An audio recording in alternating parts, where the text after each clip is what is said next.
What is up, MMA community? I just want to let you guys know that this podcast may have some graphic language that may not be suitable for all audiences. The listener discretion is advised.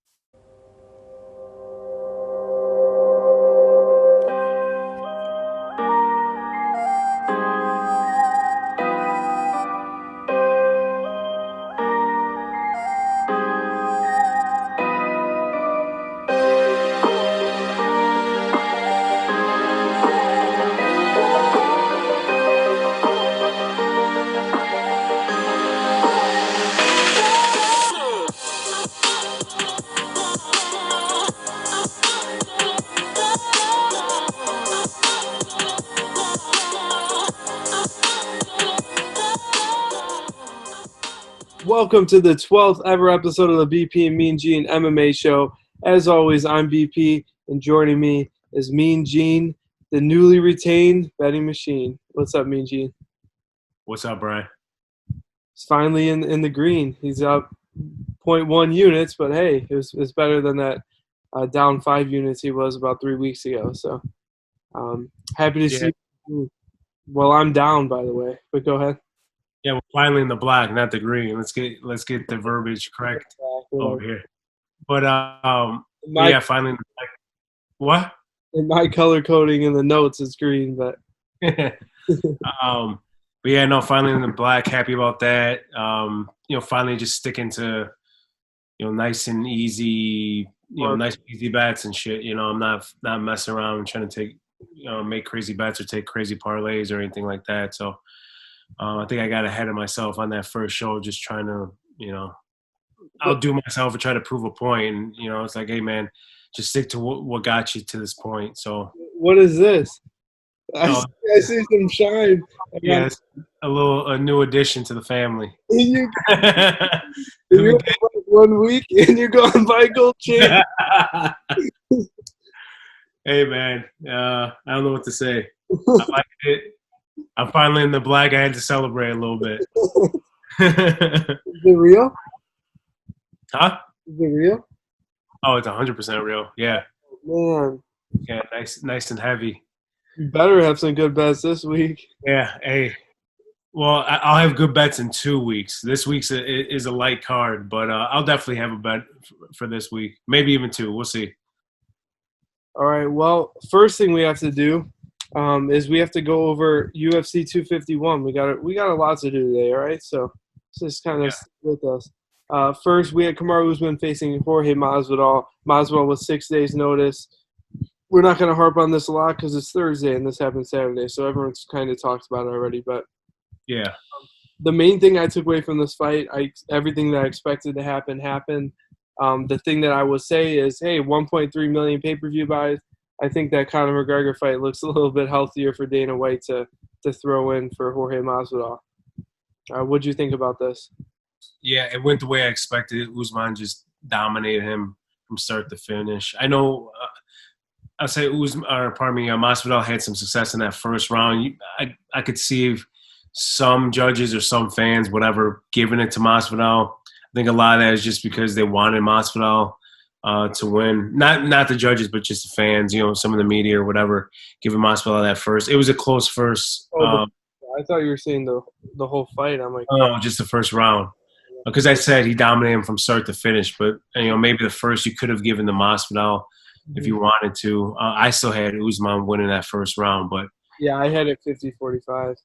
Yeah, me too. So, but that was the only close round, and that's what you figured.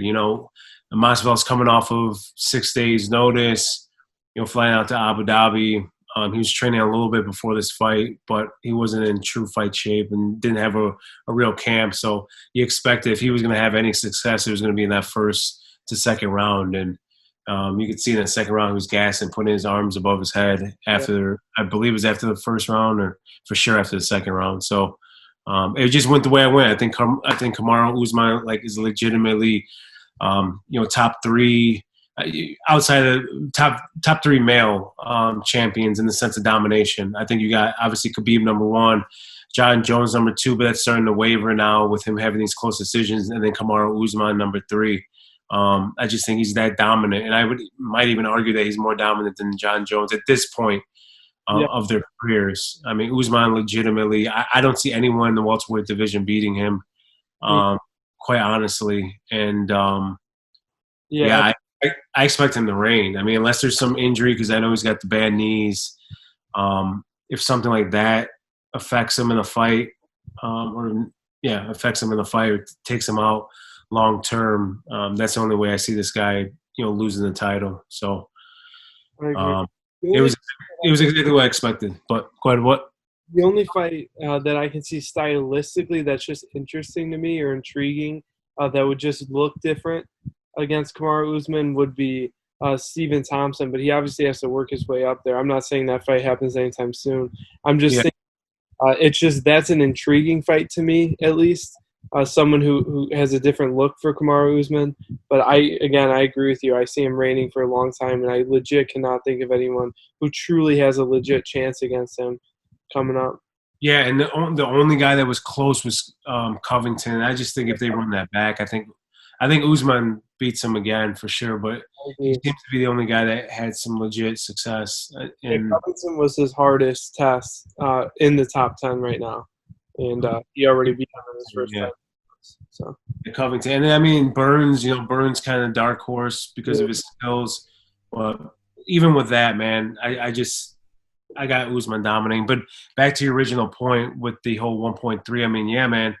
I think this just solidifies Masvidal as a star, in the UFC. I know he was already known, obviously with the numbers that he was pulling before and the fanfare and, the amount of views he was getting on YouTube videos that he was a part of, with the embeddeds and all that type of shit, the breakdowns. yep. He was a star, but this just solidified him legitimately.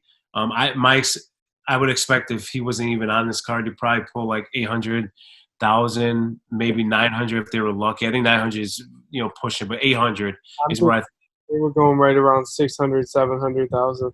Okay, all right. Well, whatever. We can agree to disagree, but at that point, even if he's at 8, he's adding another half a mil of pay-per-view buys, and it kind of honestly, it parallels the Nate Diaz rise as well. Nate Diaz stepped in on late notice or short notice, I should say, fought McGregor, different result. He ends up beating McGregor, and his stardom, was skyrocketed. Yeah, thank you. Skyrocketed. And same thing with Masvidal, except this isn't a loss, and I know the Ben Askren's really what put him on the map, that crazy knockout, but this was the one where you're like, man, this is true. He's truly a game bred. He's living up to his moniker. Comes in 6 days notice against, one of the toughest fighters in the UFC, one of the most dominant champions. And, he held out all 5 rounds, and, Yeah.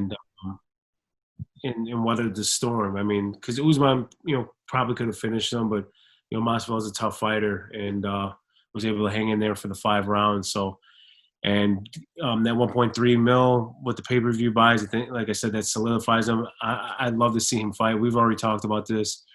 Obviously, this is perfect matchup for Conor. It's a great matchup for Conor, great matchup for Masvidal. And then the amount of money that the UFC can make, it's a no-brainer, I feel like. If Jorge Masvidal, I mean, the last time, I think we were looking this up, the last time a pay-per-view that didn't have Conor McGregor's name on it that made over 1 million or made 1.3 million pay-per-view buys was UFC 100, correct? Yeah, that was 1.3 or 1.2. Insane. I mean, so clearly Jorge Masvidal, especially in this new era of pay-per-view where, I mean, you're lucky to get 500K. That's a great pay-per-view. Because it's just not the thing anymore. Even WWE is doing a streaming service where there's no real pay-per-view anymore. So, yeah, that's a huge, huge thing for the UFC that they just did. Yeah, so I'm looking at right now, the UFC 100 was 1.3 mil. Wow. And other than that, it's been Conor in every single one, from top to bottom. Conor 229, McGregor Diaz 2, McGregor Diaz, and then that's when right behind that's 100, and after that it's Alvarez and McGregor, now Masvidal, Usman, and then McGregor Aldo. So it just beat out McGregor Aldo. So yeah, man. I mean, yeah. So I two just things I want to add real quick is one, I think just to finish off that Masvidal McGregor. I mean, when in ever do you have the two by far the two biggest stars? They're able to match up in weight. When does that ever happen? I mean, this is an unbelievable opportunity for the UFC. I think they'd be stupid not to jump on it. Throw the BMF title on the line, make it a pay-per-view headliner. It works for both of them because, obviously McGregor's kind of sitting out waiting for a fight. Masvidal doesn't have anywhere else to go right now. After the Kamaru Usman loss, he's not going to rematch him. He needs another fight if they're going to do that rematch with the full training camp or whatever. That McGregor fight's perfect for both of them. They both make a shitload of money because that's going to sell a ton of pay-per-views, again, even in this current era. And it's just beautiful. It works out perfectly. The UFC would be kicking themselves in 3 years or 5 years if they never made that fight. yeah, I agree. I mean, Dana White is clearly all about the money. I mean, in the UFC in general is all about maximizing their profits, and there's no what better than setting up a Masvidal versus McGregor a fight for the BMF title, whatever. It could be for no title. Obviously, naturally, it would probably be for that BMF title. It only makes sense, but I mean, you don't even need any title on that fight. I think it probably beats. I don't know if I don't think it's gonna could be McGregor. I know I talked to you about that, but I do think it gets up to McGregor Diaz because it's such a big jump. That's 800 pay-per-view buys. What'd you say? It'll definitely be McGregor Diaz.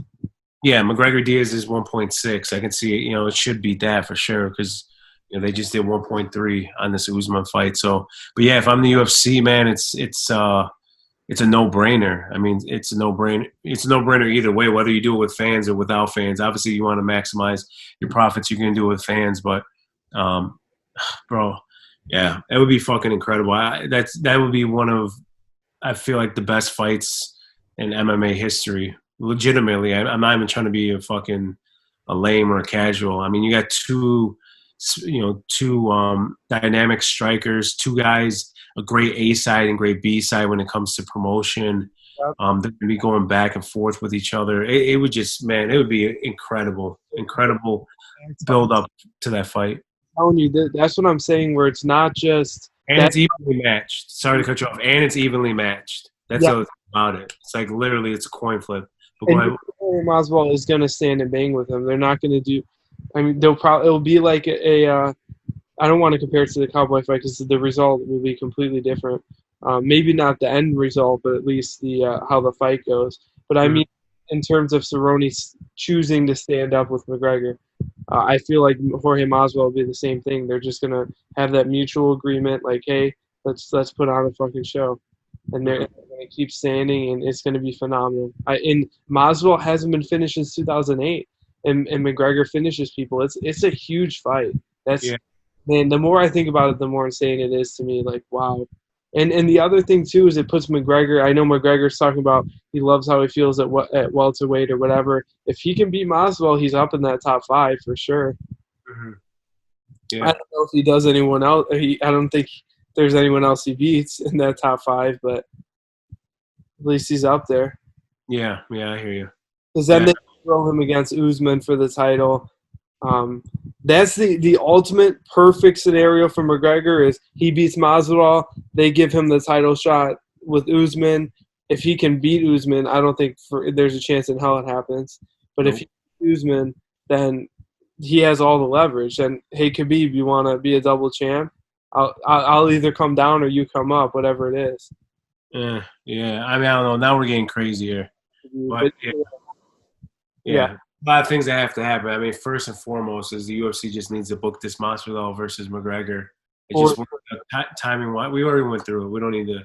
Yeah, it works out. But the last thing, which is the second thing I wanted to add on, was that Usman coming in with I don't remember what I was going to say. Whatever. We'll move on to the next thing. Do you have anything else to say about the main event? Nope. Okay. Well, either way. I expect Burns next. It's only I expect Burns to fight Kamaru next. He had a title fight. about. Yeah, fucking. Sorry to say, but Ariel Helwani, dude. Yeah, I know. He's saying that Leon Edwards should be fighting Gilbert Burns next. It's insane. No, It Gilbert. really is. It's insane, man. And even the way he's justifying it too is just it's insane. Like, listen, Burns had the title fight. He caught COVID, tested positive. Is a better way I should just say. He tested positive for COVID, and and um, and then he got taken out of the title fight. 6 days before. It's only natural, especially with Kamaru in that fight. He didn't take any damage. You can turn him right back around if he's willing to, if he wants to. And you got Burns sitting there. Burns already trained for this fight. He was ready to go. You could turn him right around and have him fight within a month, if you really wanted him to, or 2 months. So, yeah, man, I don't know. Ariel with the whole Edwards thing saying, Edwards had the title shot before. He really didn't. He was supposed to fight Woodley. Yeah. And that wasn't for the right to win the title. Now, I do think if Edwards would have beat Tyron Woodley, he probably would have gotten the title shot, but that's if he would have beat him. He didn't beat him, He still had to get through that fight, and Burns got through that fight. It is what it is, but in the sense of, like, Edwards was guaranteed a title shot, or anything, he wasn't guaranteed. They did ask him when they were in a pinch and say, hey, would you step up? And it just didn't work out, where he could get over here. So, yeah. I don't know, that shit's crazy, man. And then, he's going to double down on it. Him and Ali, Abdelaziz, they fucking hate each other, have that little riff. So he's obviously going to double down on it. But he's completely wrong in this sense. It makes no sense. Why would the UFC even do that? Right now they're looking for as many fights as they can. They're looking, primarily for as many headliners, which is normally title fights for them. And you have a champion who just easily ran through your one of your biggest stars in the UFC, unscathed, and you have the challenger, number one contender, sitting right behind him. So especially when you also have Jones sitting out, where he's not trying, he doesn't want to defend his title. So and also to add on, now that Tyron Woodley's out of that August fight with Colby Covington, why not throw Leon Edwards on that? Yeah. There you go. There's your number one contender bout. Yep, and it satisfies another main event for you, because both those guys aren't going to headline, especially fucking Edwards, unless he's overseas in England or just overseas in general. That's where he's going to pull more fans. So yeah, it only makes sense. Just put Covington versus Edwards. It's a perfect title eliminator. Yep. And it is a main event, by the way. It's August 22nd. Yeah. It's perfect. What I'm saying is it's a perfect setup for the UFC. Like, if Woodley can't fight, who's Covington gonna fight? Yeah. That legit that should be a main event. And Edwards, for sure, that's a number one contender fight. So people are gonna tune into that thing. So anyways, yeah. Moving on. Let's move on to Volkanovski, Max Holloway. So this, I know I'm going to get a lot of hate for this. I scored it for Volkanovski. I thought it was super close. Rounds 1 and 2 for sure were Holloway. Rounds 4 and 5 to me were for sure Volkanovski. And round 3 was what it came down to. I leaned towards Volkanovski in that round. I know a lot of people had Max. The main thing I want to cover, what we saw was a super close fight between the two best featherweights in the world. It wasn't a robbery. Well, even if you scored it for Max, it wasn't this, it was egregious. No, it wasn't. I mean, there's a reason it was a split decision, because it was clearly a very close fight, and it could have gone either way. It is interesting, and maybe this is an issue with our scoring that needs to be addressed. Rounds 1 and 2 were clearly Holloway, and rounds 3 and 5 were very, very slim, or like a razor-thin round that went towards Volkanovski. So Max won clearly rounds. Volkanovski won iffy rounds. So it is, it's hard to say, but, he ultimately won the fight. So we'll see what happens with Max. I think it's smart for Max to move up to lightweight. If he decides to stick at featherweight, either way, I think he's still obviously one of the greatest. And he might be able to work his way right back up to that title fight. It's hard with 2 losses to the champ. But, yeah, we'll see. If he sticks at featherweight, you might disagree with me with this, but I do think Qatar or Kattar versus Holloway is the fight to make. Oh, I agree. I agree with you. So yeah, to piggyback off of what you said, I have Volkanovski winning 3, 4, or 5.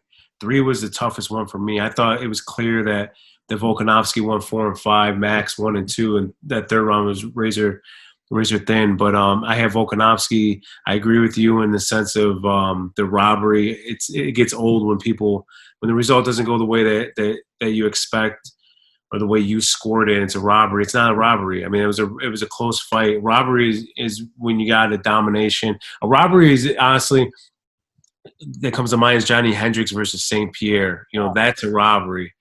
Johnny Hendricks clearly won that fight. That's a robbery.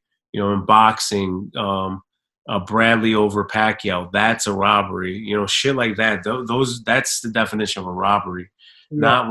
Not when it's a competitive fight and it's a split decision 49-48 fight or scoring. So, anyways, as for moving forward with both of them, yeah, Volkanovski. He's won. It's just like Max. Max beat Aldo.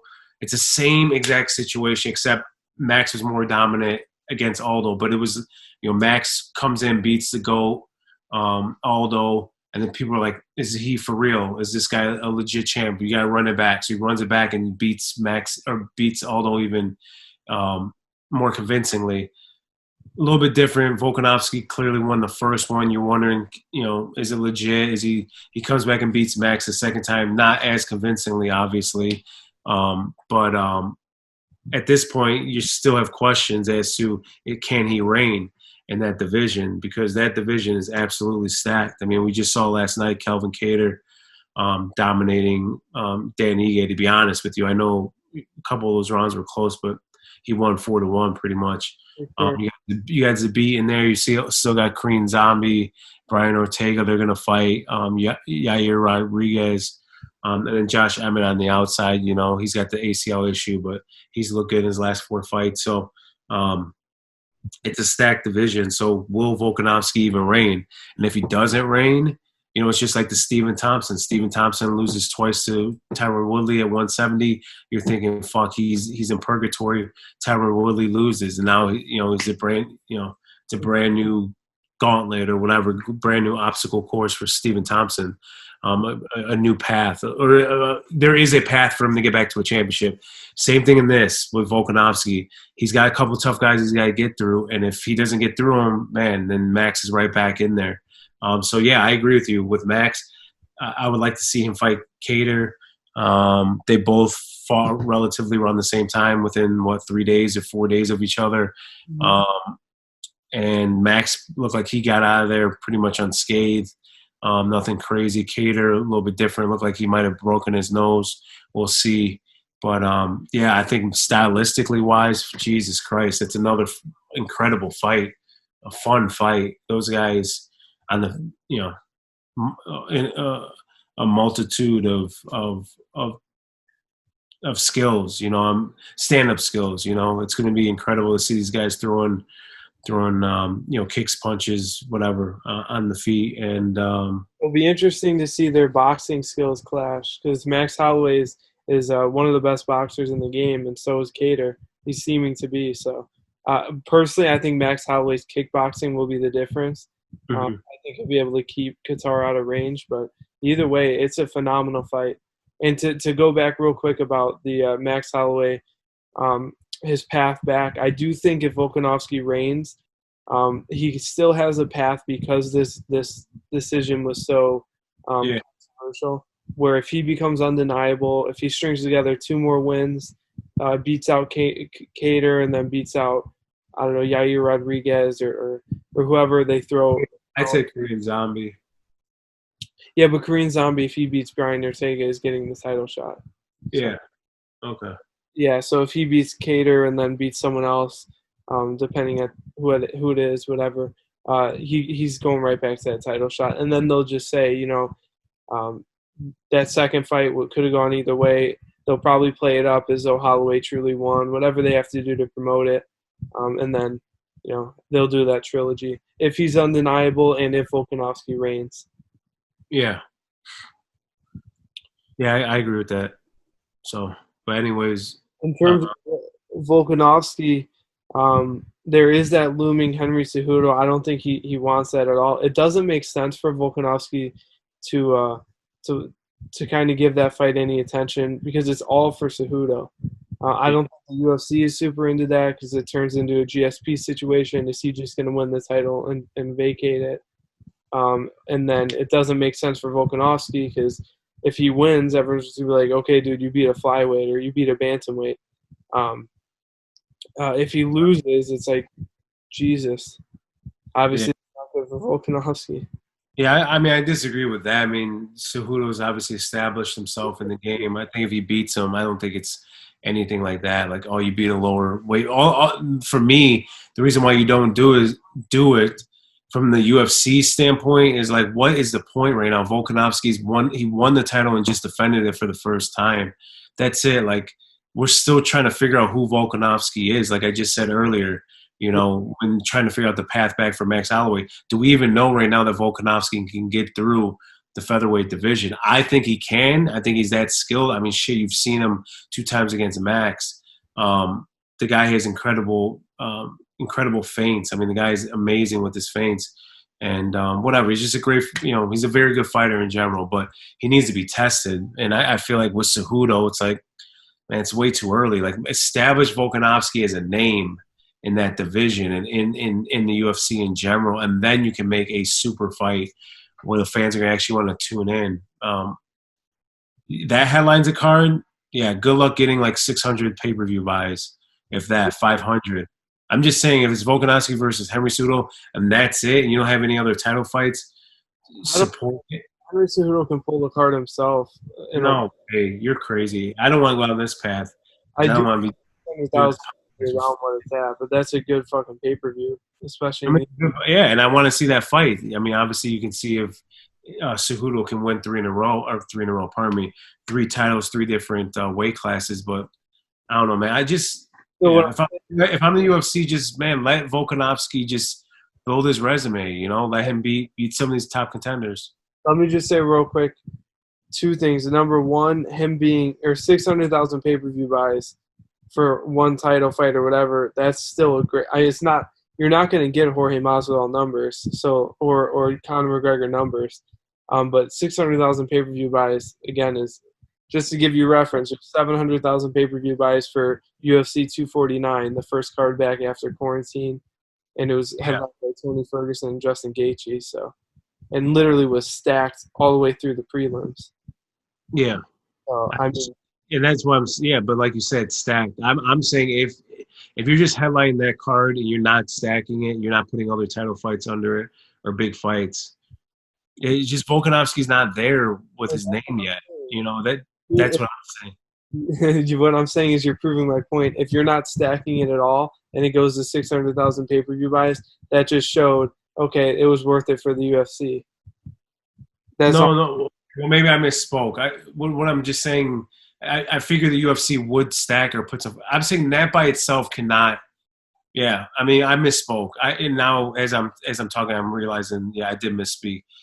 I'm just saying Volkanovski versus Max versus just Cejudo by themselves. It's not going to pull a card. Fuck the numbers.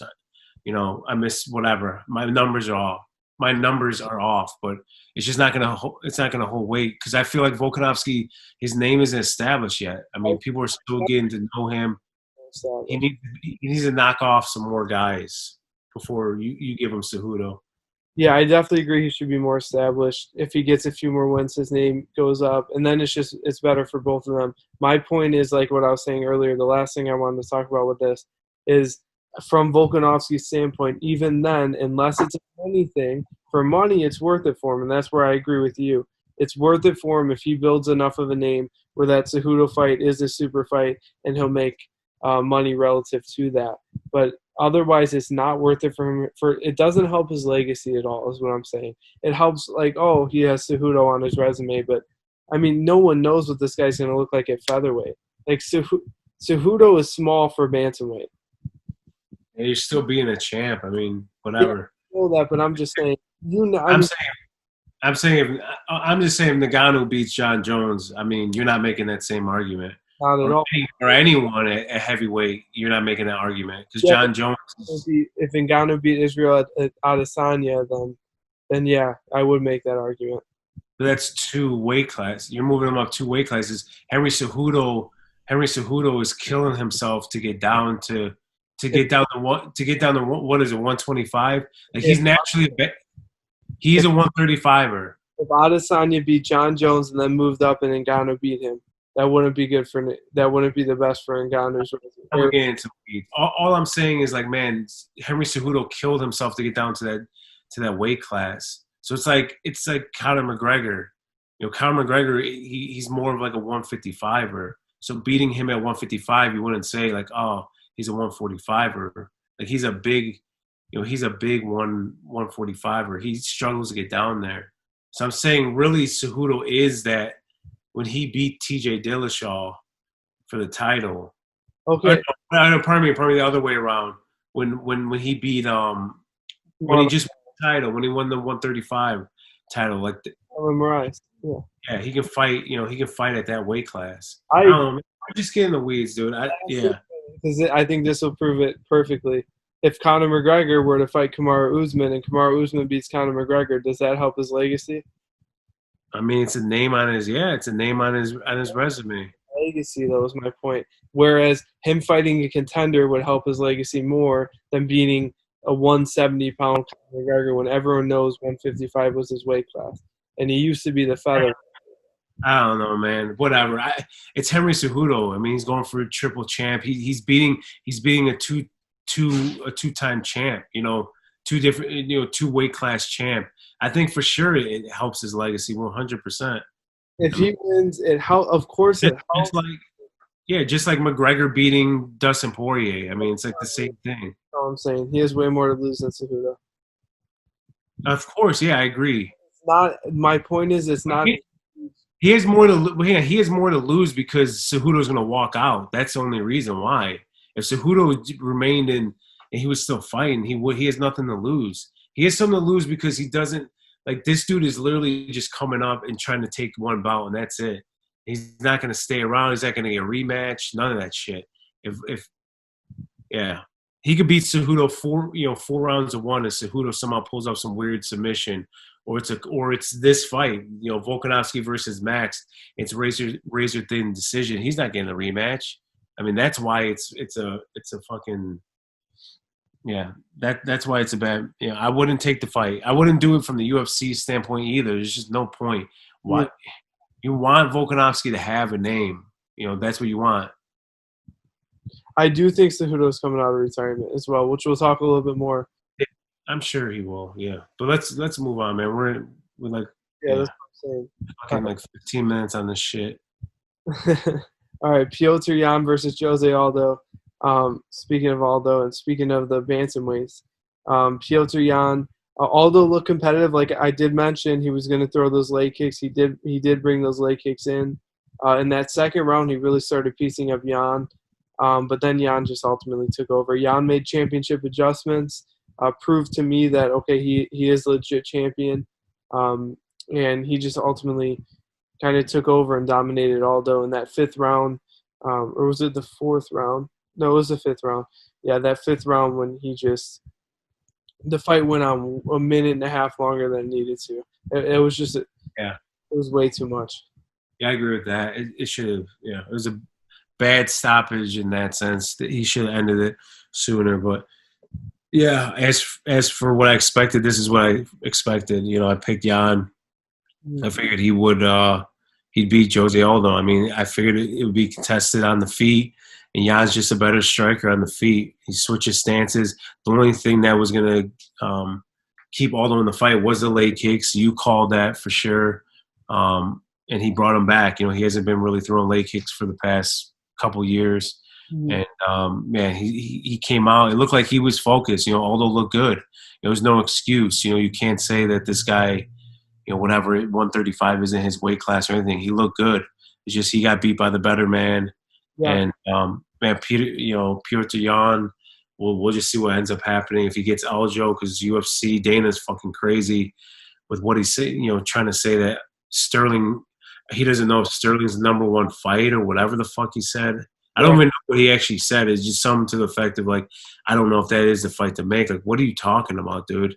that's insane. That's like Ngannou. It's like, what is this dude's fucking deal, man? It's crazy. Ngannou, he disrespects. He's disrespecting Sterling. It's like these guys are clear. And even, I mean, Edwards to a degree. Man, I won't. I don't even believe what I just said. Edwards isn't getting crazy finishes and things of that nature. But yeah, Ngannou for sure. And Sterling, like, what are you talking about? How is this dude not #1?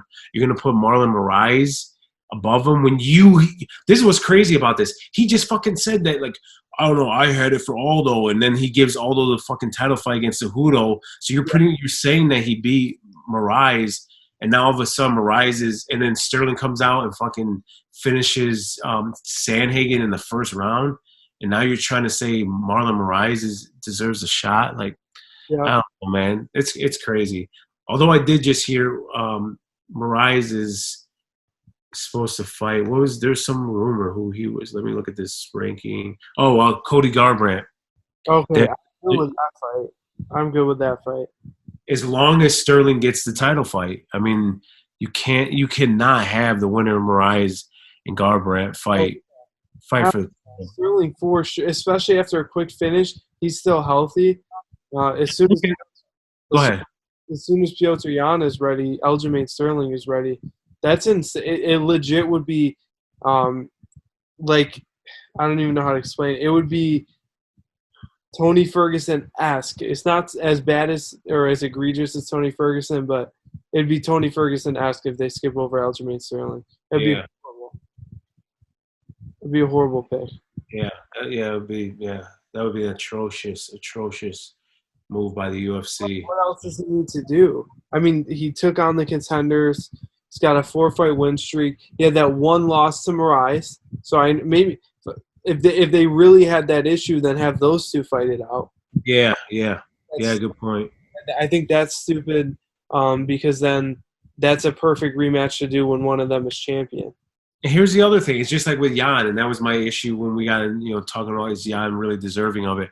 Man, everyone knew, as a UFC or as an MMA fan, UFC fan, whatever, however you want to say it, you knew that Jan was deserving of the title shot. And it's the same thing with the Sterling. Like, Sterling is deserving. You knew Jan was championship material, and he just proved it for any of the doubters. And then same thing with Sterling. I mean, Sterling has a championship pedigree, that makeup that you want to see out of a champion, and to deny him that because why? I don't even know why because there's no one for him to even fight. That's the thing. If you have Sterling sit out, I'm looking at the rankings right now, there's literally no one for him to fight.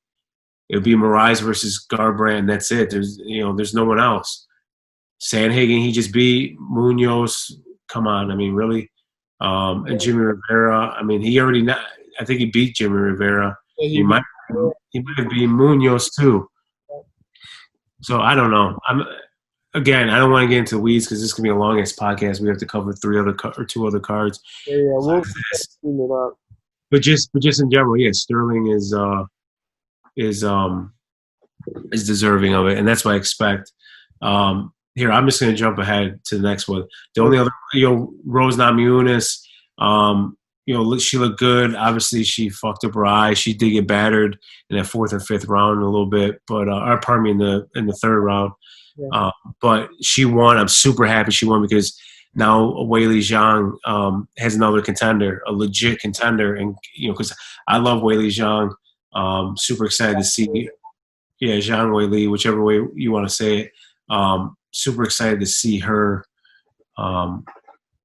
Her growth as champion. I think she's legit. I think she can be a dominant champion, and one of those stepping stones to getting that moniker is Rose Namajunas. So it's a fresh matchup. Rose has a chance to win her belt back again too. So man, I was really happy that Rose won, and it's just that's the matchup you make.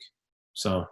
Yeah, I was surprised to see that split decision. I felt like Rose Namajunas clearly won that fight at 2 rounds to 1. But whatever. Sure. I did think Jessica Andrade landed some powerful strikes, but Rose was just clearly the crisper striker, and really she looks, man, when Rose is on, I don't know. I know very few fighters who have better striking than her.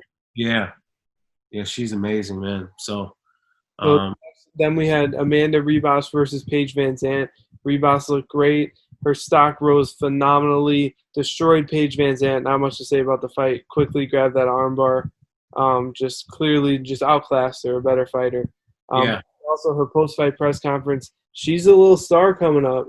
It's exciting in that division. At 125, you have that dominant champ in Shevchenko. And it's great to see people like Ribas coming up that might have a chance of contending with Shevchenko. yeah, yeah. And the UFC, she's a star in the making. Her personality is amazing. She's fun, and a great fighter. First and foremost. And I think she took a little of that star power, whatever was left, even if she even had anything left from Van Zant. Yeah. And then you saw her last night on the Kattar Ige card with Dana White, sitting cage side with Dana White. Yep. Yeah, and John Anik.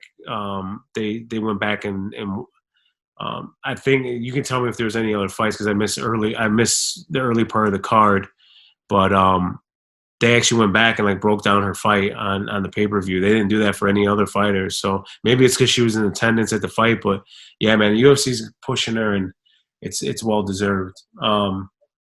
To jump onto the next one was Yuri. Say again. Yuri Prochazka over Volkan Oezdemir.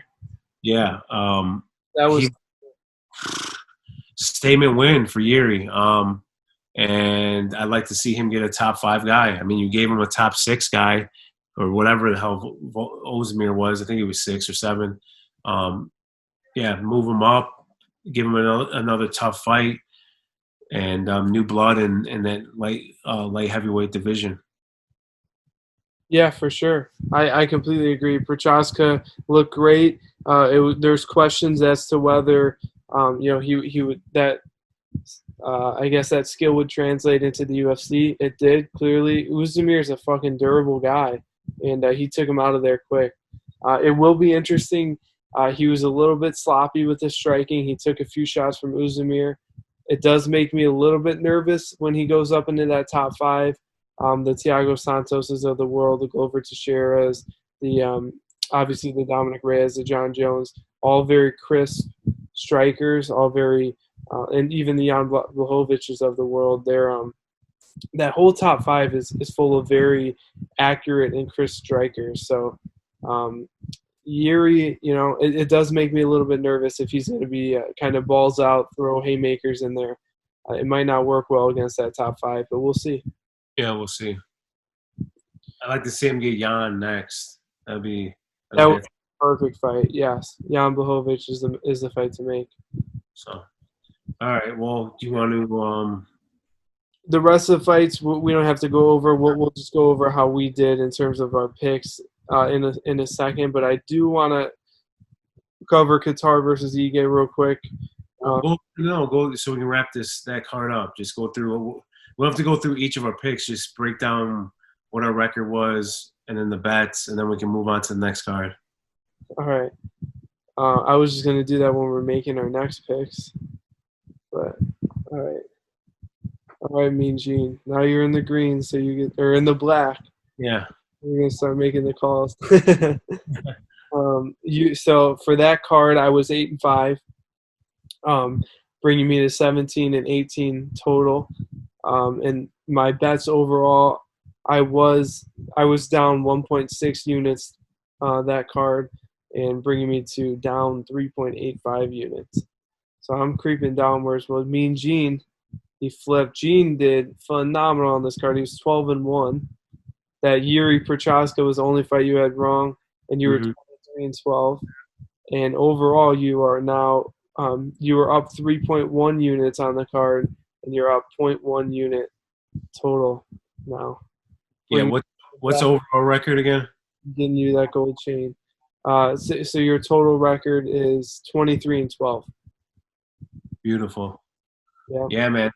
I needed that. That I'm telling you, that first showing was just terrible. -5 units, and now I'm back in the black, Yep. and got a decent record, 23-12 or whatever you said. So um, yeah, it's good shit. Good Yeah. shit. Goes out, gets a gold chain, celebrate.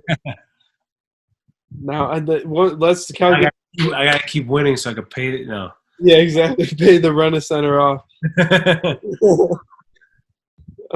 So in the next card, we had Calvin Kattar over Dan Ige. Calvin Kattar, we did mention this already. He looked great. That second or third round could have gone to Ige. Personally, I had it 4-1. I thought that second round might have been Ige. Either way, Kattar took over, especially at the end, and really started dominating Ige and showing why he was there and why Dan Ige is lower ranked. What do you think of the fight? Yeah, Calvin Kattar, same thing. I clearly had him winning. The early rounds were closer. Yeah, highly contested the first 3 rounds, but Kattar just kind of took over in that fourth and fifth. Ige just looked like he was gassed, to be honest with you. He looked like he was tired, and Calvin started turning it on in the fourth and fifth round, which seems to be what he does. He starts off slow. He even admits it himself, and then he kind of turns it on later in the rounds. You saw that against Zabit. If that would have been a 5-round fight, I think he would have beaten Zabit, to be honest with you. And Jeremy Stevenson, Jeremy Stevens, I should say. You saw the same exact thing. First round, Jeremy won clearly, and then Kattar. Second round was a little bit mixed bag, but yeah, Kattar is a slow starter. Big win for him. I'm glad. Headline, main event. So that's great for him. I think he said it perfectly in the post-fight, saying, "People are." What do you say?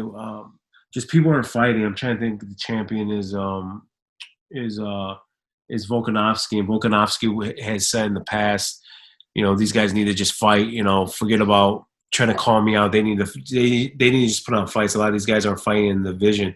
And Kattar said after his fight yesterday, like, look at me, I am fighting, and I'm beating tough guys and making and getting statement wins. So obviously he wants the next title fight. I don't think he's deserving of it right now, but he's definitely he's one more. He's definitely deserving of fighting Max or whoever else. I don't whatever the rankings are, but it doesn't matter. He's one fight away. He didn't even need to take on Ige, so I thought, man, he could have literally skipped that fight, fought it. Like, this was almost an extra fight for him. But I do think it'll work in his favor because now he should be able to fight Max. But before this fight, he could have either way fought a top 5 and had one more fight, and then gone to the title, depending on who he beat in that top 5. But this will make it. Like I said, this will make it. What am I saying? This will give him the opportunity to fight Max Holloway, hopefully. Yeah, and Max, I'm looking at the rankings. Max is the only one that is available because Yeah. based on what's being rumored, because they look like it's going to be Yair versus Zabit, and then Brian Ortega obviously versus Korean Zombies coming up. So that only leaves Max, unless but yeah, whatever. If they, yeah, I don't know what they're going to do with Volkanovski. I don't know. Maybe they're going to headline him later in the year in New Zealand. But if they could get a quick turnaround with Calvin, which I don't think is going to happen because I think he fucked his nose up. But if Calvin can, maybe they have Calvin. I wouldn't be surprised if they had Calvin fight the winner of Korean Zombie and Ortega. I think it's crazy, but I wouldn't be surprised, depending on if Volkanovski's out for a little bit longer than we expect. But anyways, see, I'm starting. I'm about to turn this. Yeah, I'm taking this down the path that I don't even want to go down. We're gonna fucking be in this shit for 15 No, I'm not even going down that path. But that broken nose that you're talking about, he broke that with the Jeremy Stevens fight. I think if any damage you saw on the nose, it was just kind of left over from that. Like, obviously Ige rebroke it or whatever, but my point is that it wasn't like Dan Ige fucked up his nose. His nose has been fucked up since Jeremy Stevens. They mentioned it before the fight. Yeah, I do remember him saying, we'll see how it goes with his nose, so whatever. Yeah, anyways, yeah, so Kattar versus Max Holloway. So I agree, and we'll see what Where are happens. we going with all this shit? Oh, Um, we're the card from yesterday. It's late here, man. Fucking going off of 4 hours of sleep. So bear with me, seriously. But other than that, the only other fight on there that was well, I, there's a few fighters, but fight wise, the Jimmy Rivera, I thought that was a good win over hold on, Cody hold on, Stamen. hold on. Go So ahead. okay, Tim Elliott over Ryan Benoit, that was big. Just because Tim Elliott knocks out that 3-fight skid, I thought it was a very close, a very close fight. So a lot of people could have Ryan Benoit winning that fight. He landed the more powerful strikes. Tim Elliott landed more volume. They both showed great jiu-jitsu. Where Ryan Benoit almost had him in a knee bar. Tim Elliott before that had him in a guillotine. We don't have to go much into that fight, but I did want to mention that. I don't know if you have anything to say about it. No, just I thought I had Benoit winning it, and whatever. Yeah, I did have Elliott, but I thought it was very close. I thought it was a very close fight. Yeah. And Jimmy Rivera, I had over Cody Stamen, or I didn't have. They had, I had as well. But he looked better than Cody Stamen. I think Cody is almost continually. He keeps putting these fights together. I think almost to not deal with the grief of his brother, in which is a horrible tragedy that happened when he just lost his brother. But since he lost his brother, he's just been booking fights. I think it's his third fight during quarantine. If I am correct, I can look at that real quick. But either way, it's a second fight in a few weeks. He's just been throwing on. It's the second fight. Yeah, he's just been putting some fights together. He looked good against Kelleher, I think was the last guy he just fought. But either way, Jimmy Rivera kind of outclassed him a little bit, made him Yeah. have to sit back and really get ready for a fight. He can't be taking all these short notice fights. Almost just showing him there's levels to this. Yeah, That's what I got out of that fight. It was just Jimmy Rivera's just the fucking just the vet. He's fought tougher competition. He's been there with the monsters of that division. And Cody Stamen's on his way up. yeah, Maybe us would do him good. Go back to the drawing board a little bit, figure out just to tweak it. Yeah, he doesn't have to totally revamp his style. Just really what I just saw is he was hesitant. That was a big thing. He just couldn't get his punches off.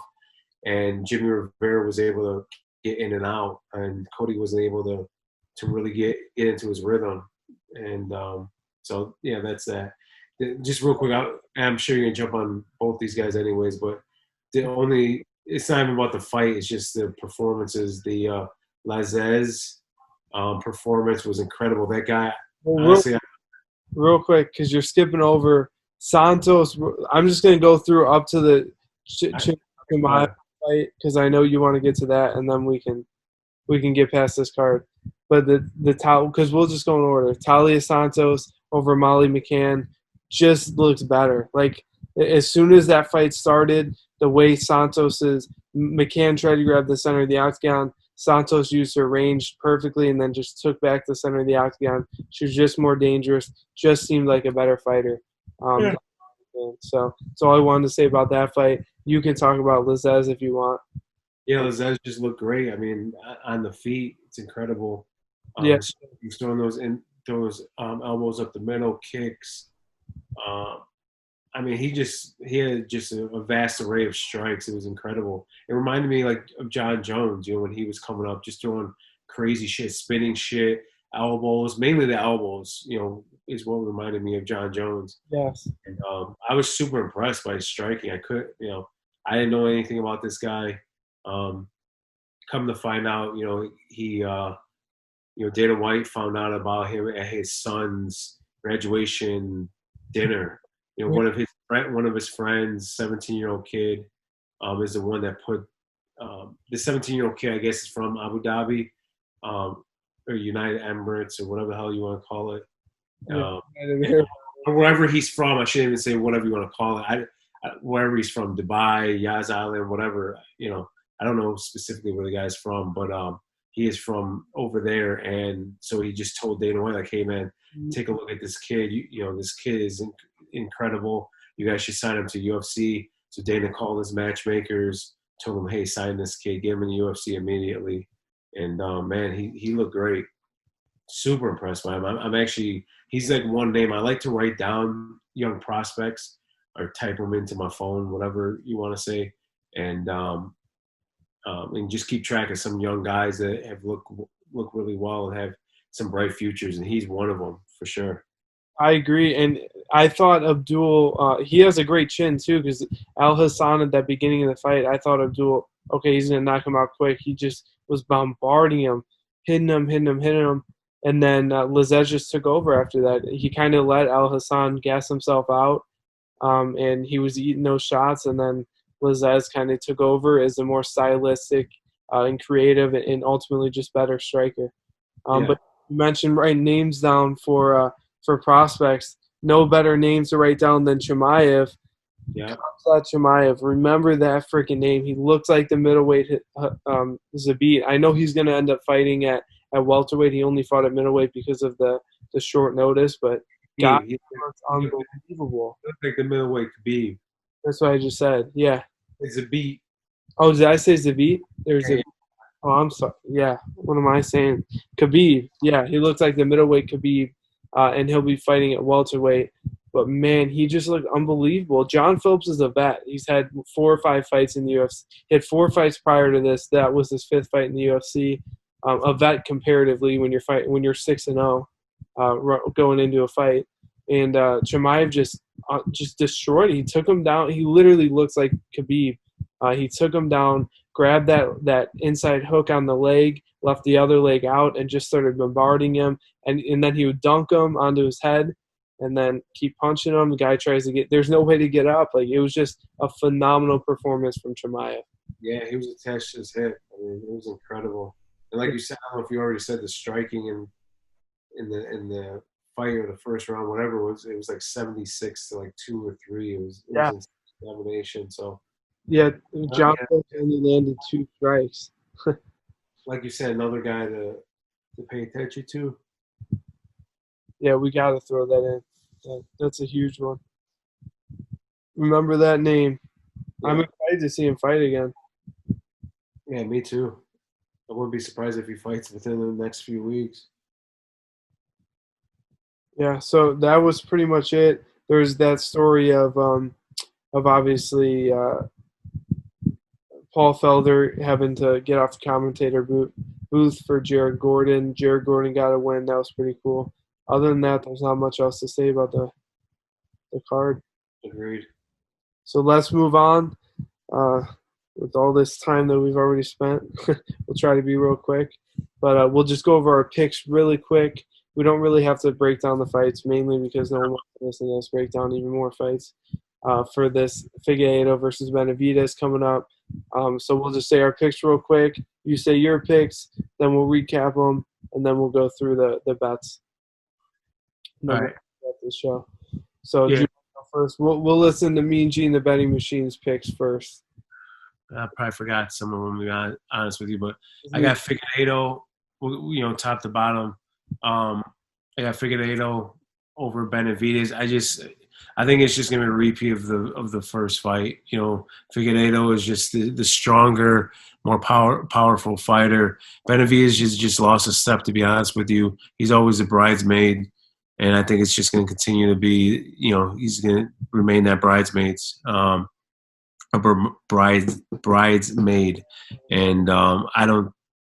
that's why he's favored minus 205 or whatever it is. So are we going to go through officially, or we're just going to kind of keep it simple? We don't need to list all the odds, right? I mean, we do need to list them, but I'm saying, do you just want to? Yeah, we could. I'll just list the odds real quick. Minus 205 for Figueiredo over plus 165 for Benavidez. You got Figueiredo, but you're not making a bet on that fight. You might possibly. Yeah. We'll bring that up a little bit later. Yeah. Just to like wrap that in a nice little bow. I just think Figueiredo is the better fighter, stronger, faster, and that's it. I just think Benavidez is past his time, and I don't see this fight going any different than the first one. Okay. And for me, honestly, if you want to do it this way, we'll about one fight at a time, and you give your pick, I'll give my pick, and then at the end you'll give all of your picks, I'll give all my picks, and then we'll do bets. Okay. Okay, perfect. So for that fight, I had Figueiredo as well, and I just feel as though, like you said, he's just just a better fighter, the stronger, faster fighter than Benavidez, and yeah, not much I'm going to add to what you said at all. The only thing that worries me a little bit, I think the story of this is going to be Figueiredo's weight, especially since he had to stick in quarantine until today. So the fight is to weigh in tomorrow morning. So at this point, when when you guys are listening, that's pretty. exactly, yeah, because otherwise it's going to be Pantoja's fight. If he does. Yeah. All right. So next fight we have Kelvin Gastelum at -120 versus Jack Hermansson at -110.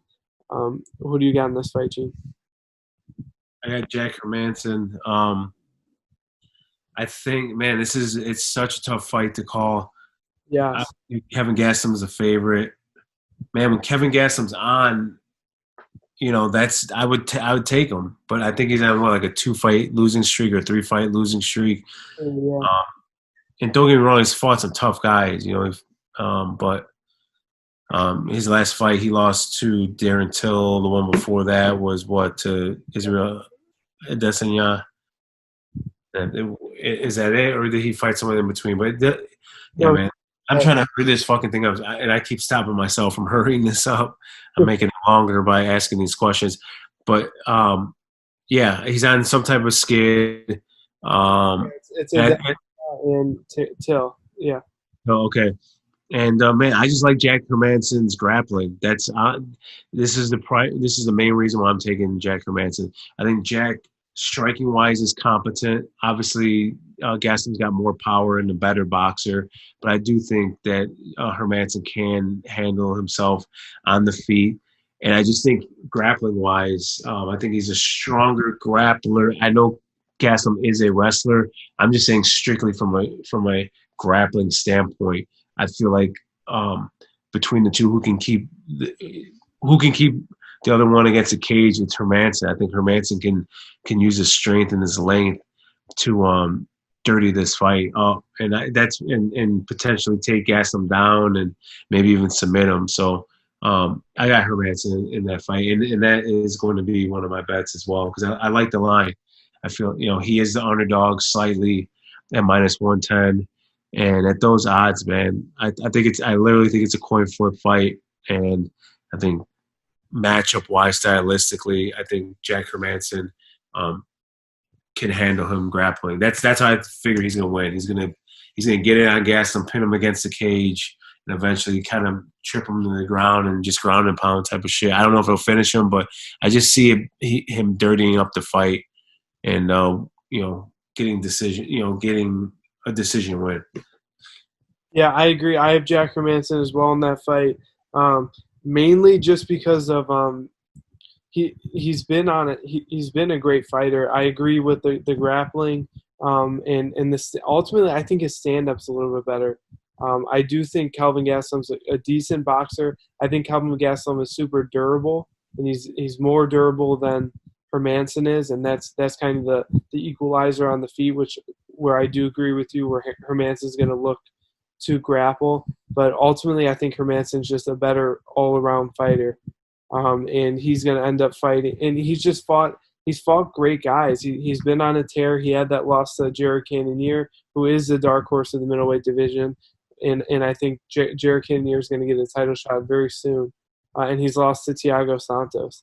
So his two losses in the UFC. I guess he lost to Cesar Ferreira as well, but that was early on in his UFC tenure. Either way, I'm kind of going on a little thing here. I know we're trying to speed this up. Jack Hermansson, I think, wins the fight. He's a better fighter than Kelvin Gastelum, and Kelvin Gastelum's kind of on a skid and kind of on the back end of his career. So I got Jack Hermansson as well. The next fight, we have Mark Diakese.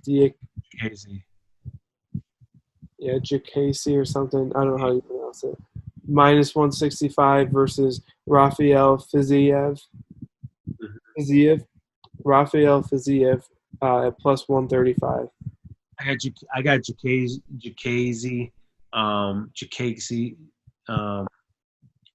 and I think the grappling. I think he throws bombs. He's strong. I think this fight will be contested on the feet, but especially with the kickboxer and Rafael, I think he is the better kickboxer, maybe the better striker overall. But Jacasey has the power, and I just think also when it comes to grappling, he's just super powerful. I could see him picking up Rafael, slamming him to the ground, just kind of controlling him and just getting decision win, where he's just winning rounds by grinding Rafael out. But most likely it's probably going to be on the feet, going back and forth. So at that point, it is a coin flip. But I think Jacasey will realize at some point in whatever round, in the closer rounds, that, hey, if I just take this guy down, because Rafael hasn't shown a propensity for takedown defense and wanting to go to the ground. So if Jacasey doesn't hurt him on the feet, he's always got that in his tool bag. So I'm going with Jacasey. Yeah, I agree. I think Jacasey pulls it out. The one thing I do want to highlight in this fight is I really think he goes to decision because all of their fights in the UFC, both of them, have gone to decision. And Jacasey in general has a huge track record of going to decisions. And I think it just matches their fighting styles. And in terms of this fight where Fiziev is that kickboxer, and Jacasey is going to look to grapple him a lot. And I think that's just going to be how the fight goes, where Fiziev is very strong. He's going to be keeping Jacasey off of him a lot. I know I'm probably pronouncing I'm going to say Mark. Mark is a lot easier to pronounce. I think because I'm probably pronouncing his last name wrong. But either way, Mark is going to keep trying to do these grappling exchanges with Rafael. Rafael is going to keep pushing him off. It's going to go all 3 rounds, and I think Mark actually wins. I think he's going to end up getting Fiziev on the ground a lot and winning over the judges on the scorecards. So in the next fight, we have Ariane Lipski at minus 130 versus Luana Carolina at plus 100. She's just even. Who do you got in this fight? We don't have to really break. I'll be honest with you. I was just going to say, man, I got Lipitsky. That's it. There's a lot of shit. I didn't do a lot of studying on this card. There's a lot of international fighters or guys that just haven't fought in a long time. And to be honest, I didn't do a tape study. I'm fucking, I've already said this, super tired.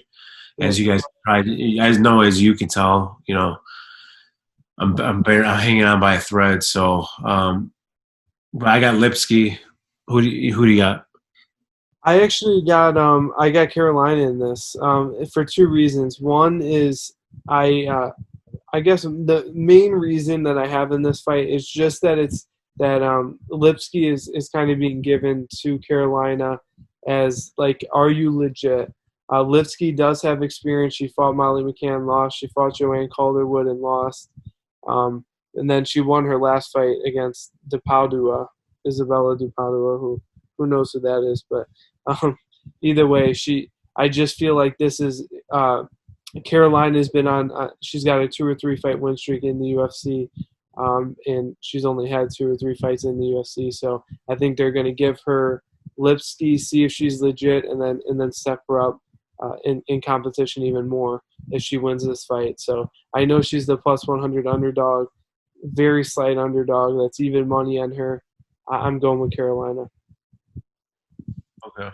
Okay, so the next fight we have Alexander Pantoja I keep saying over, I guess I'm saying that, versus Askar Askarov. Who do you got in this? And by the way, Pantoja is minus 205. Askarov is plus 165. Who do you got in this fight? I got Pantoja. It should be, this is a big fight for the division, for the flyweights. I think they're respectively ranked 4 and 6. Yes, I believe. Of 4 and 7. Yeah. Pantoja's 4 Askarov is 7. I mean, this should be a super competitive fight. I'm really looking forward to this fight to see who potentially could be next in line. You know, to fight the winner of Benavidez and Figueiredo. And I think the UFC, it was great matchmaking again, having these two fight on the undercard, because you know, on the same night you probably have the number one contender fighting the main event winner. So I got Pantoja. Nothing beyond that. I'm gonna be, you know, I don't feel good about saying, saying this or whatever. Say, hey, I'm pretty much just gonna pick without any analysis. But like I said, I'm holding on by a thread, and I'm just, yeah. I didn't do a shit ton of study, and I'm kind of focused on next week's card. To be honest with you, it's a super big card. Completely. This, I think, might actually be fight of the night. This is definitely a very good fight that the UFC put together, like you said. And like I was about to say, that this is the number one contenders fight, most likely in the flyweight division. I do think, I say most likely because I think if Askarov wins, he might need one more. He might have to fight Brandon Moreno to really get that number one contender spot. But if Pantoja wins, he already has that win over Moreno. So, I mean, he's getting the title shot next. He's also the guy, if Figueiredo, like I mentioned earlier, Figueiredo doesn't make weight, Pantoja steps in. The UFC has already discussed that.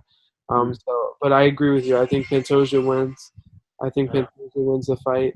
But it is a very competitive fight because Askarov has been really doing well lately. So, yeah, I got Pantoja, and you do as well. So the next fight we have Roman at -1. What were you saying? I would just quickly say that I was just surprised that line's so big. I mean, Pantoja, rightfully so, is the favorite, but Askarov, dangerous, man. I mean, that might be some, I would look to sprinkle on Askarov possibly, but I don't know. I have to do more research on it and shit. So, anyways, but yeah, the next one. Roman Dolidze at -190 versus Kadis Ibragimov. Kadis Ibragimov at a +155. Who do you got in this fight, Gene? I can decide I think I got the favorites all the way through. The rest Pretty much after this point.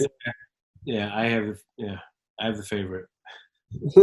so you have Roman Dolidze.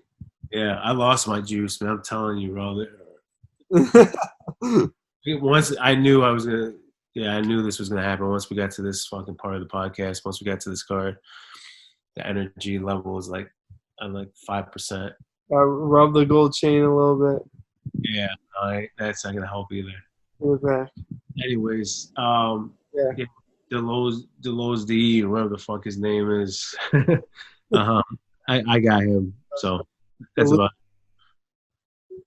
I got Ibragimov in this fight actually, and mainly just for the fact that he's had experience in the UFC, and even though he has 2 losses, his only experience is losses in the UFC.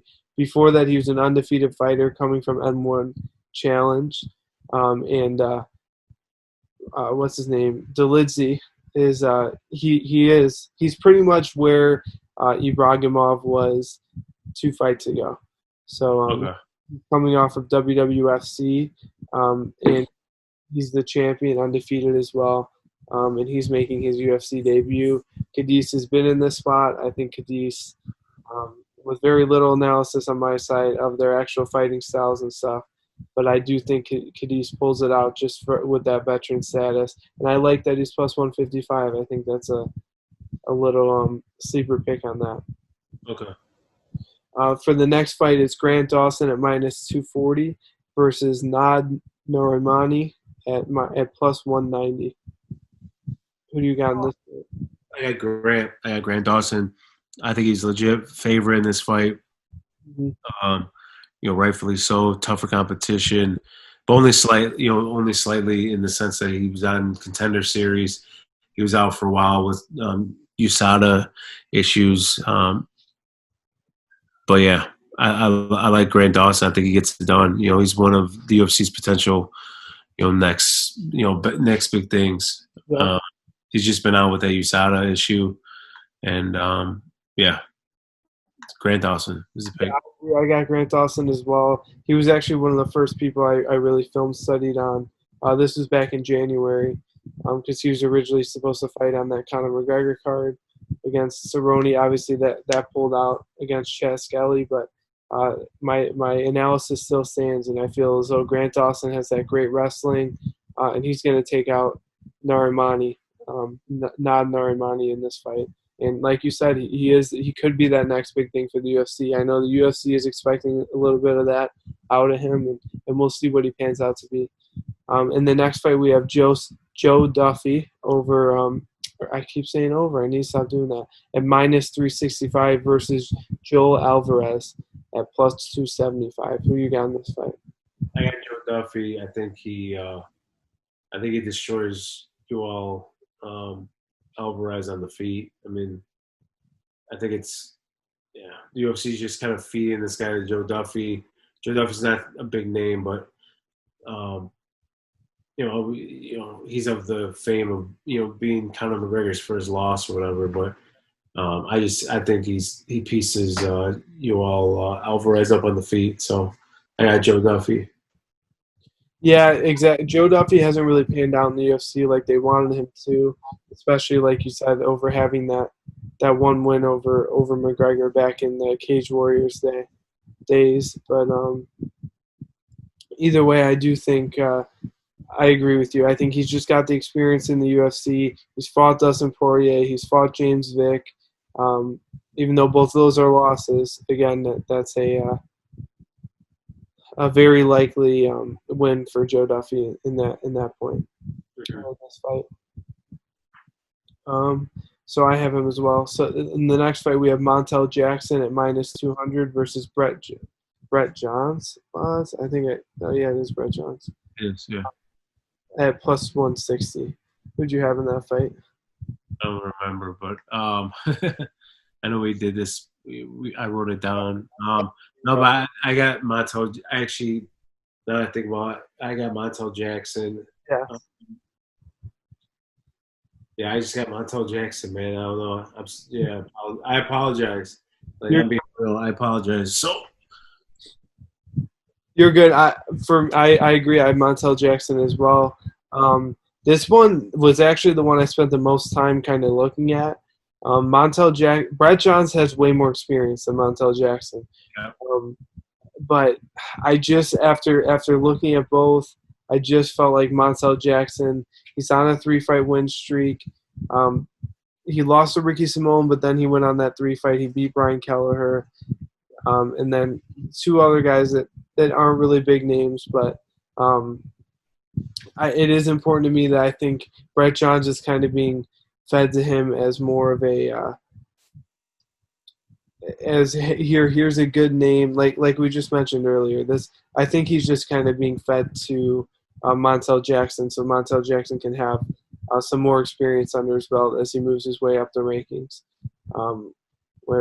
Brett Johns, just to explain that experience, he lost to Aljamain Sterling and then lost to Pedro Munoz, but then beat Tony Gravely. So he's got that experience with the upper echelon at bantamweight. But I just feel like Montel Jackson's going to eke him out.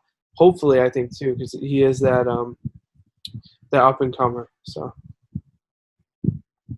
in the next fight, we have Amir Albazi at -175 versus Malcolm Gordon at +145. Yeah. Yep. Do you remember who you got in this? Yeah, no, I got Albazi. I just Albazi, I feel like he can get takedowns and kind of just control his opponent. So let me see what Malcolm Gordon, fucking out of it. But yeah, I got Albazi. I think at the end of the day, he's just gonna wrestle him, take him down, kind of dominate. He can strike if he needs to as well. But I see this being contested on the ground because Albazi's gonna dictate where this fight goes. Yeah, Albazi's got that jiu-jitsu. So I agree. I think it's more than the wrestling. I think his jiu-jitsu is just he'll get a finish with a submission. I think they're both making their UFC debuts, so not much film to study on them, but and not really much to know or to predict about them. But just looking at Albazi's previous fights, he clearly has some great jiu-jitsu, and I think he can use that against Malcolm Gordon. We'll see. We'll see if there's more to see with Albazi or not after this weekend. The next fight we have Arman Sarukian. Yeah. Arman Sarukian at -210 versus Davi Ramos at +170. Who you got in this fight? Sarukian. Oh, you have Sarukian? Yep. Yeah, 100%. Yeah, that's what I got. I actually have Davi Ramos in this fight. Again, it just came down to his previous fights. He had to win over Austin Hubbard, and he lost to Islam Makhachev, which is obviously Makhachev is a beast, as we see him coming up. And then his opponent just doesn't have the same opponents. He did lose Islam Makhachev as well, but other than that, he doesn't really have any, in my opinion, big wins. So, but I definitely see why Zarukian is a bigger favorite in this, just based on he's only gotten 2 losses, and before his loss to Makhachev, he was on a 12-fight win streak. So, and then he's coming off of a win against Aubin Mercier. So, either way, Jesus, I didn't even realize I'm slipping down here. I haven't looked at the Zoom in like this whole podcast. This whole time I'm up here like this. Yeah. All right. Yeah, so either way, I have Davi Ramos in the fight. Again, I think it's a little sleeper pick. I just think he has the more experience, and he might pull it out. The next fight, we have Sergey Spivak at -150 versus Carlos Felipe at +120. Who do you got in this fight, G? I'll go with the favorite, as I've done. Go with the favorite. Just whole fucking cards. Yeah, Spivak. More experience. But it's a heavyweight fight. I mean, this is a coin flip, so I'm not confident. I'm not confident in any of these fucking picks except for maybe the first 2, and the Pantoja for sure. But anyways, and the Pantoja is a coin flip too. But I like Pantoja. Sorry, and now I'm getting off in the weeds, but I just gotta make that a point. Yeah, so you're contradicting myself. But anyways, in this Spivak. I have Spivak as well over Carlos Felipe. Carlos Felipe, I believe, is 8-0 or 8-1. Let me just make sure of that. Gotta put some respect on his name, right? Yeah, he's 8-0. So again, like you said, it's a heavyweight fight. Anything can happen. But Spivak has been through the weeds at heavyweight, and I just think with Felipe making his UFC debut, it is good that it's against Spivak. I just don't know if Spivak is going to be the guy he gets that. I don't think he'll get that victory over Spivak. And yeah, his last fight was a boxing bout. So I don't know. To me, when people transfer into boxing specifically as an MMA fighter, that raises a little bit of red flags for me in terms of like how well they'll do when they return to the octagon, or to, I guess he never was in the octagon before that, but when they return to the MMA ring.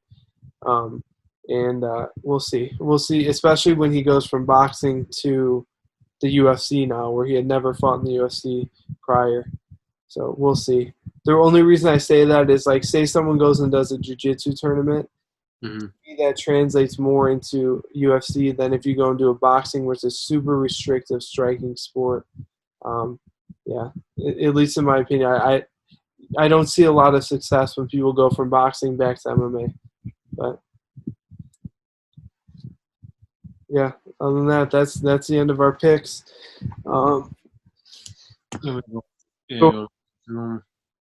What'd you say? Want me to go through them? Yeah, so you can go through yours. I can read through yours too if you want, if you don't remember them all. Yeah, I got Figueiredo over Benavidez, Hermanson over Gaslam, Jacasey over Fizev, Lipinski over Carolina, Pantoja over Askarov, which, man, I mean, I want to do some more research on that one because it's such a big line for a number 4 versus 7.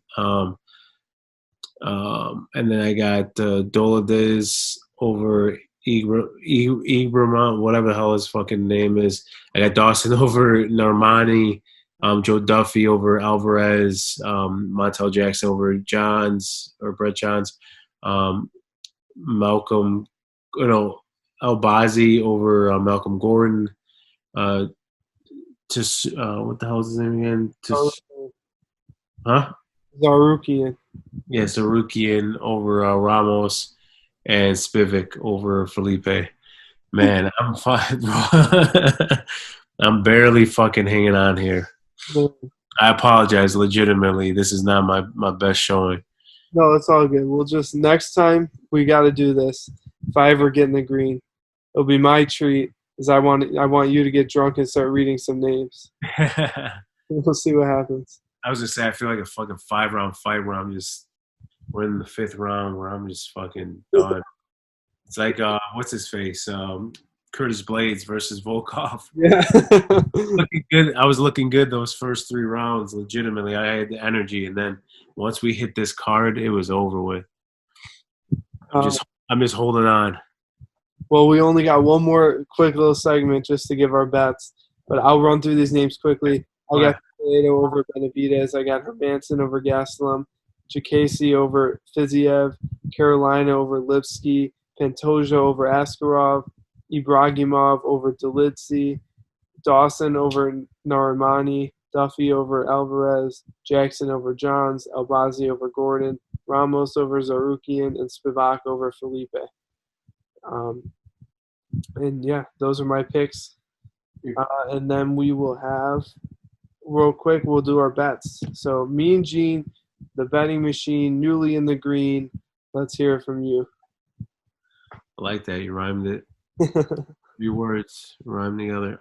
Yeah, I have Hermanson, like I said, when we're just going through all the picks and breaking them down. I got Hermanson.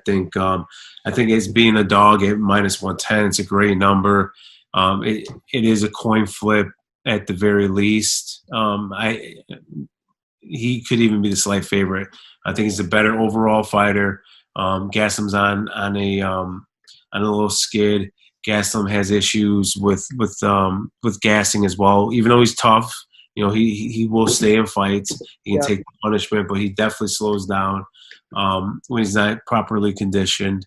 And Jack Hermanson was on a nice run until that loss to Cannonier. And that Cannonier, he just caught an uppercut coming in that dropped him, ended up finishing him. So I'm going to go with Hermanson, man. He's been the hotter fighter outside of that Cannonier loss.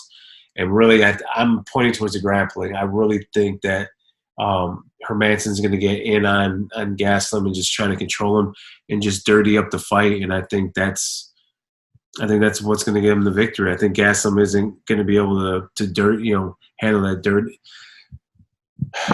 Gaslam wants to strike. Gaslam wants to put his hands on Hermanson. Wants to show his power. And I think Hermanson's just going to get in and nullify that by grappling. So that's why I got him. It's -110. I'm going to put a unit. Honestly, I'm going to put a unit and a half on it. I don't know what you ended up typing out or writing down. I'm going to do a unit and a half on Hermanson over Gaslam. The only other one that I kind of like, but I'm not – this is an official play, but if it is, I'll mention it. We'll put it on Twitter, but I highly doubt I'll end up doing it. It's just Figueiredo and Pantoja. Again, I know it's kind of weird that I'm potentially putting them in a parlay when I feel like Pantoja Askarov might be a close fight, but I like what I've seen from Pantoja. Dangerous striker, very good on the ground, and I just think again he's a better overall fighter. I know these are generic fucking breakdowns, and that's where I promise to. I've said this to you. It's where I promise to get better. Especially when I'm not fucking going on 4 hours of sleep. I can break down these fights much better. But that's what I'm potentially going to do is Pantoja versus Figueiredo in a parlay. I don't even know what that would pay out. My guess is it's probably going to be like +110, +120, something like that, since they're both at -200. And that one I would just do like a half unit on that fight. If you were to do that, yeah. If I was to do that, the only official play is Jack Hermanson, 1.5 units. Okay, yeah. So luckily I was able to figure it out still, because dropping that .5 on me, now I have to redo the math. But so your possible payout for that fight would then be 1.36 units. Okay. But yeah, is that your only bet for the Yeah. card? Yeah, I'm gonna keep it short and sweet. Yep. Okay, I like that. That's how you're getting in the green or the black. Yeah, it is the black. I keep saying green because I have color coded on my notes here. But either way, I got Davis and Figueiredo. I'm gonna put .205 unit or 2.05 units on him over Benavidez, mainly because it's minus 205. So that way I can get a unit back on that. Then I have Alexander Pantoja over Askar Askarov, and I'm putting 1.025 units on that because that's just half. So I'll get half a unit back on that. And then I got Grant Dawson at minus 240. I have 1.2 units on that again, so I can get half a unit. I have him over Nad Narimani. And then just while we were talking about this, I don't know what the odds are on this, but when I put the notes up, especially if you guys watch from YouTube, I would highly suggest watching our show from YouTube, especially when we're doing a preview. It's just easier for you guys to see everything that's going on. But I do really think that Mark Jacasey versus Rafael Fiziev goes to decision. So I'll get the odds on that. I'll decide on how many units I'm going to put on that fight. But that's definitely a bet I would make for this card. That's the most confident I am in, other than Figueiredo over Benavidez. But that brings me to total units bet of 3.95, not including the Jacasey and Fiziev going the distance, because I don't know how many units I'm going to put on that. But I don't see the odds on it yet, but it's not. Yeah, I figured they wouldn't be that good. probably tomorrow they'll come out. Yeah, so Saturday. I'll definitely add that to my units. But as of right now, without that bet, it's 3.95 units total that I'm betting, and then a payout of 2 units if I win everything. So other than that, I think that ends our betting segment. We got through all of them, all 3 cards. Yeah. I just a few things. I did want to shout out All Access MMA. I'm writing the fight recaps for them now, and you'll see me write a few previews for them as well. I am going to write the preview for this weekend, and for Darren Till versus Robert Whitaker, and you might see Mean Gene with the Robert Whitaker writing a betting preview. So definitely a shout out for All Access MMA. And then anything else you wanted to talk about? Anything we didn't cover? No, not at all. Just I'm looking forward to next week's card, the 25th. Me too. Super excited. It's a stack card. I'm excited to dive into it this week and give you guys, more energy and better breakdown on that card. And I've already looked at some of the odds, and I feel like I'll have a lot more bets on that one for sure. So, but no, that's it for me. To be honest with you, I'm ready to fucking go to sleep. It's already past midnight. Definitely. And I'm going on 4 hours of sleep. Well, there you go. You heard it from Mean Gene. He's taking it. He's going to sleep. But anyways, I don't know where I was going with that. Awkward. All right, go ahead. Either way, we are going to, as always, we do want some fan questions. So if you guys want to send an email, reach out to us on Twitter. That's the easiest way. But if you want to send an email, send it to bpmgmma@gmail.com. As always, these will be in the show notes.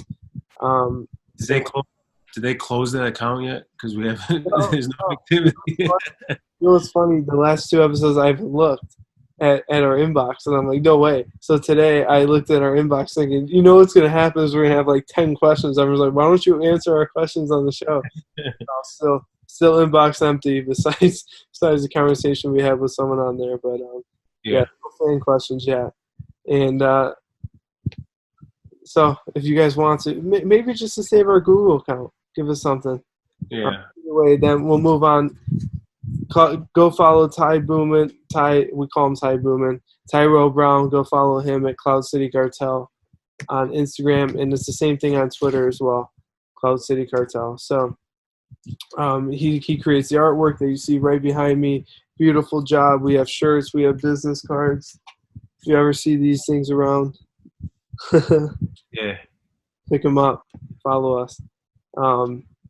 Hopefully you're listening from the business card. That would make us feel really happy. Other than that, go follow Alex Weishart. He created our beautiful music that you hear as soon as you are done listening to my voice right here, and the music that you heard at the beginning of the show. Follow him at not Cloud City. Go follow him at Alohi on SoundCloud. And go subscribe to the Fringe Faction on YouTube. They're one of our sponsors. Make some funny videos. And Anchor.fm, the platform that we build this podcast on. And as always, as of last episode, shout out to Zoom for being the other platform that we do the video podcast on. So that was a long, lengthy shout-out period there, but I had to get it done. Anything else to say, G? Long, lengthy podcast. No, nothing else. More fights. Love the UFC schedule right now, and should be a good night of fights. I mean, there's some interesting matchups. I think there's like 3 or 4 fights I'm really looking forward to on this card. So, other than that, we'll see you guys. Our plan is, we're gonna have a reaction video probably to this card, and then obviously a preview for the Till Robert Whittaker fight next week. So, I did forget one shout out. We got to shout out Pandora Jewelers for. That's not where I got this, believe me. So, where'd you get it? Dollar General Jewelers. No. I won't shout out their name unless they're paying us. But it was definitely a much better place than Pandora K Jewelers. Damn. Okay. Yeah. Out on the BPMG MMA show. Yeah, if they want to give us some money, if they want to sponsor the podcast, then I'll shout them out. But yeah, I think we'd have more luck if you pawned that then.